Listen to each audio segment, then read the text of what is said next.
So today we're going to be talking a little bit about absolute monarchies and how they work. Even though almost every government in the world used to be an absolute monarchy, there's actually only very few left around the world today. So once upon a time, there's a faraway land, let's call it Class Rumia. It was ruled by a king, and we'll call him Karl for fun. Karl's in charge of the kingdom of Class Rumia, and he rather liked it.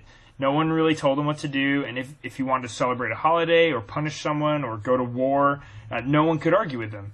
This is mainly because Karl and all of his subjects, the people living in Class Rumia, believed that Karl's right to rule came straight from God himself.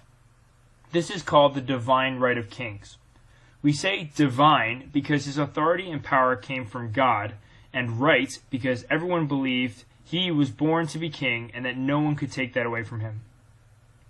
Now, Class Rumia started to grow because people liked Karl as a ruler and decided they wanted to live under his rule.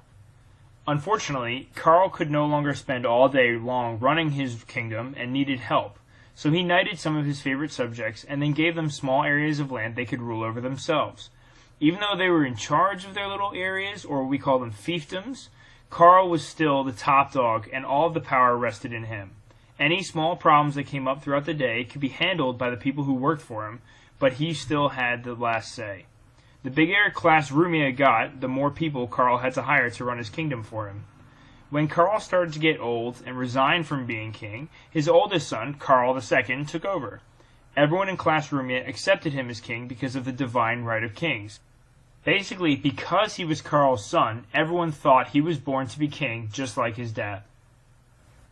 Okay, now it's time for some discussion questions. Number 1. Do you think Karl actually had the power to do whatever he wanted? Are there limits to his power? Number 2. Why do you think there are so few absolute monarchies left in the world today?